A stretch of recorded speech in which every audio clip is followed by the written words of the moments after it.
So we are beginning a discussion on the story. The title of the story is Toba Tek Singh, and it is written by Saadat Hasan Manto. So what we are going to discuss in today's class is uh, we'll discuss how this how this story is set uh, in a historical period where India was divided into uh, two parts, right? Uh, because of some political reasons. India in 1947, when it was liberated by the British, when it was liberated from the colonial rule, so there was a demand for a separate state by Muhammad Ali Jinnah, and that's how these Britishers they partitioned India into basically two parts. One, which was Muslim majority, and that was named as Pakistan, and the other part, which consisted of Hindu majority, was named as India. It was already India. Okay. So now this was the in this map you can see it was pre-partitioned India. That is, you can see right from the west that parts of Pakistan which are marked in red. This red line is called the Red Cliff lines.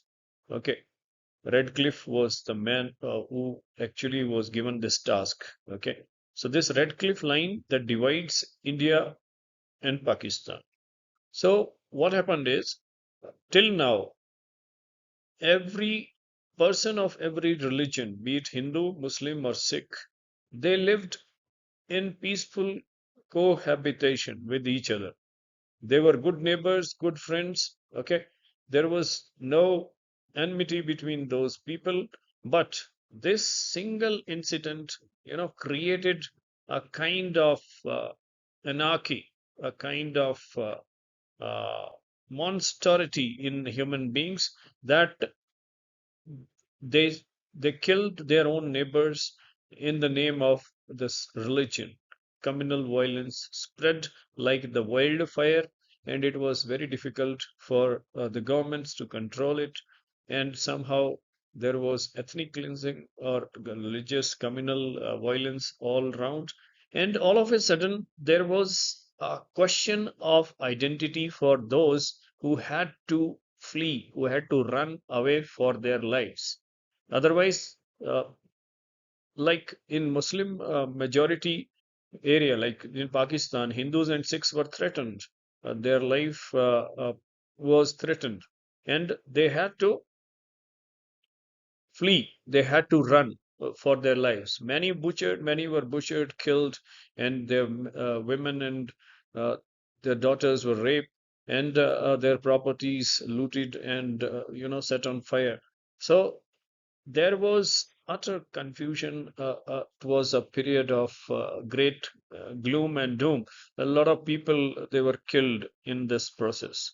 And what happened is, a lot of people were made refugees because of this threat to their lives. They had to leave their household, leave their uh, home, and find shelter. So that this crisis is one of the biggest which humankind has ever faced, the India-Pakistan partition. So this is the background of the story. Now, the writer has knowingly set this story uh, in a mental asylum, in a lunatic asylum. Okay, एक पागल खाने में जानबूझ के वो इस कहानी को रचते हैं. He has composed the background of this story, or the setting of this story is somewhere in a mental asylum, or what you call that, a lunatic asylum, where people with mental disorders are kept. Okay, so uh, because he questions the very logic of this decision to divide country on the basis of religion, while people lived in a mixed manner. Okay, Hindus, Muslims, as well as Sikhs, they constituted the entire society, but the decision itself is questionable. Okay, so this is the background, and uh, partition of India divided India into India and Pakistan. So there was largest mass migration in history with millions of people displaced. It was not just tens, hundreds, or thousands of people. There are millions of people who were displaced because of this tragedy of partition and communal violence, which spread like a wildfire, and which led to immense human suffering. Worst ever crimes were committed against human beings by their fellow beings, right? Women, children, all suffered.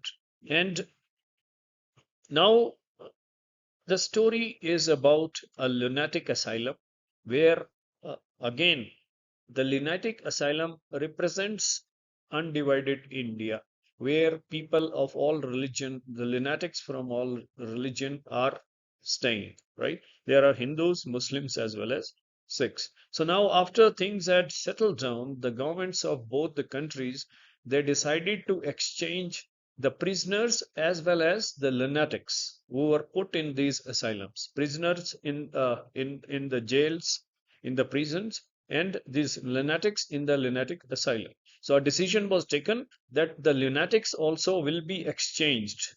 That means the Hindus and Sikhs in the Pakistani lunatic asylums will be exchanged with uh, the Muslims in the on the Indian side, right?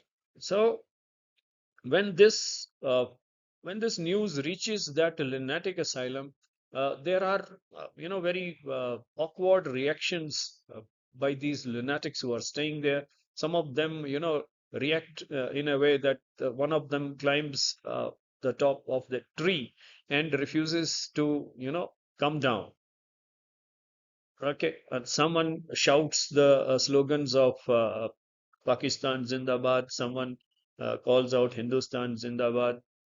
Someone, he declares himself as the Qaide Azam of Pakistan, that is Muhammad Ali Jinnah. So there is a kind of chaos, confusion inside the asylum, lunatic asylum, right? So Manto, he shows the absurdity of reducing humans to categories, right? The human beings are just you know uh, described as categories, means Hindus, Muslims, just numbers, uh, thereby relegating to them to just numbers. Now now there was this story questions the very logic behind this partition. Okay, because that kind of tragedy it brought to humankind was immense. You cannot just imagine today what kind of violence, communal violence erupted soon after the news of partition spread all around, and the kind of hardship it brought to the people who actually suffered, whose own family members were brutally killed in front of their own eyes, their daughters and their daughters raped in front of their own eyes. So uh, there is also a question mark on those leaders who took this decision without any, any deep thought. So Manto's literary technique, he uses satire here. Satire means a kind of, he mocks at the political and bureaucratic madness. That he calls it a mad decision to divide India, to divide this country into two parts known as India and Pakistan. So he mocks this political and bureaucratic madness through this story. There is an element of irony also. These lunatics, they appear more rational than leaders, right? Uh, he, in a way, Saadat Hasan Manto, he questions the wisdom of those leaders who took this decision. Okay, he questions the very logic or very wisdom of leaders who, in order to satisfy their egos, took such a horrible decision, according to Manto. And here there is also symbolism, asylum, asylum, there is a lunatic asylum. So this lunatic asylum, stands for the entire subcontinent, the Indian subcontinent. So the kind of confusion, the kind of chaos, the kind of frustration which was there in the lunatic asylum represented the entire Indian subcontinent. That means all people across this Indian subcontinent, they were confused like those lunatics who were in the lunatic asylum. So this lunatic asylum itself represents the entire Indian subcontinent, the confusion which prevailed in the minds of the people, right?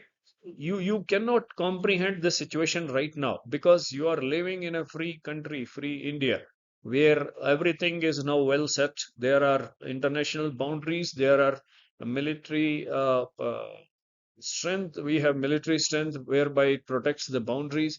So today you cannot comprehend the situation.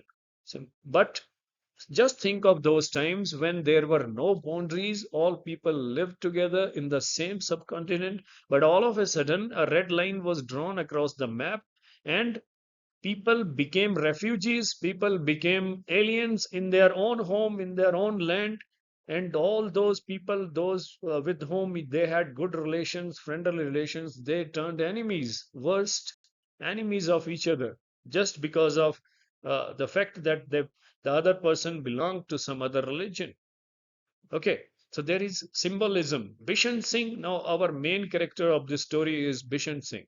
Bishan Singh, uh, he is he represents the uprooted common man, though he is presented as a lunatic who has not, taken rest for 15 years. He is either standing or leaning against a wall.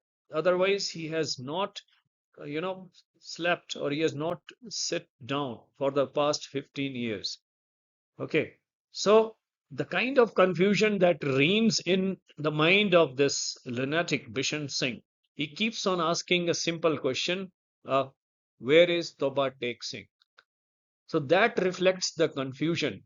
That reflects the question of identity, which many people, you know, uh, had in their minds, because all of a sudden, with a single stroke in the history of mankind, they had become refugees in their own land, in their own country.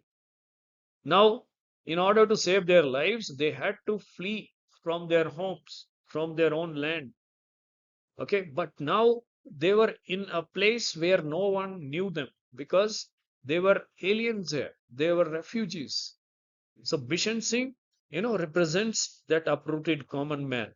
And finally, when Bishan Singh is and all those lunatics are being exchanged at the Wagah or Atari borders, then Bishan Singh, he refuses to go towards the Indian side because he has that question of identity. He always keeps on questioning that where is Topa Tek Singh, right?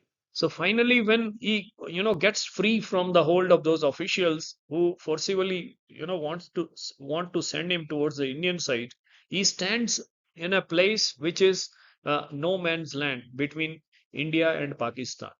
And finally, he dies on the spot, and for the first time, he lays his body lies on the ground. For the past 15 years, he had not touched the ground, but now finally, in his death, he is unified with that land, and his body lies in no man's land, which, in a way highlights the displacement and loss of identity, the identity crisis which millions like Bishan Singh faced during those times, right? So the next point is, these are some images. You can see how these trains which were run between India and Pakistan, they used to be filled with these refugees who had nothing but the horrendous or horrible memories of violence which they carried with them. They had no place to call as their own. They had no land to reclaim as their own. They had no profession. They could not even support their day to day life because they had lost everything, right? They had become refugees overnight. Okay. So now there's a question about Bishan Singh and this identity, his identity, and that is brought out by this is question of identity is not only peculiar or particular to Bishan Singh. It is the question which every refugee has to answer, the identity crisis. Okay, so Bishan Singh and the central figure, as you know, the Bishan Singh, he always keeps on repeating that question: where is hometown Toba Tek Singh is? So that represents the confusion and loss during the partition. Millions of people like Bishan Singh, they had become refugees overnight. They had lost everything, their land, their property, their cattle, their friends, their family members who were brutally murdered in the name of communal violence. And this question of identity, the identity crisis was faced by millions of such people like Bishan Singh. And uh, he rejects the simple religious identity because the exchange was organized on the basis of religion, that the Hindus and Sikhs, those who were in the Pakistani these lunatic asylums, they were to be exchanged with the Indian side, but he rejects his identity as a Sikh because he is connected to his land, and that is what a dilemma of most of the people during that time was. And he clings to his village as his true identity because religion is one thing, but first thing is our motherland, the land which nurtures us, the land which provides us shelter, food. So if that is lost, then religion comes next. Okay, so these refugees, they lost everything, their land, their, everything which they had built for themselves, for their families. Okay, so his death in no man's land symbolizes belonging nowhere. So this was the tragedy of millions of people like Bishan Singh, that all of a sudden, with a single decision taken by the politicians of those times, they had lost their identity, and as if they were in no man's land, just like uh, Bishan Singh's dead body, lying between uh, the boundaries of two nations known as India and Pakistan. This is the human cost of this partition, which, you know, which has gone down in the realms of history as one of the worst kind of human tragedy, right? You can see here these people, uh, this human cost of partition. This story focuses on the trauma. It doesn't speak about only numbers. It speaks about the trauma which common people faced. It shows the confusion, alienation, and uprooting. And Bishan Singh's fate is the fate of millions like him. Okay, and this through this story, uh, Manto has humanized history and kept that gory memory alive. Okay, so this is the conclusion. Finally, we can say that through this story, Manto critiques partition's absurdity. Absurdity means meaninglessness. That how and why this decision was taken was it was a kind of illogical and a kind of decision which claimed millions of lives and caused suffering to equal number of people. And it highlights, second point is that it highlights the identity crisis through Bishan Singh. Okay, and third and most important point is through literature, it captures the pain of human displacement. So finally, we can say that Toba Tek Singh remains a timeless reminder of human cost, the human suffering, human alienation, human tragedy, worst kind of human tragedy, the identity crisis. Okay. So, with this, we finish its discussion on the story.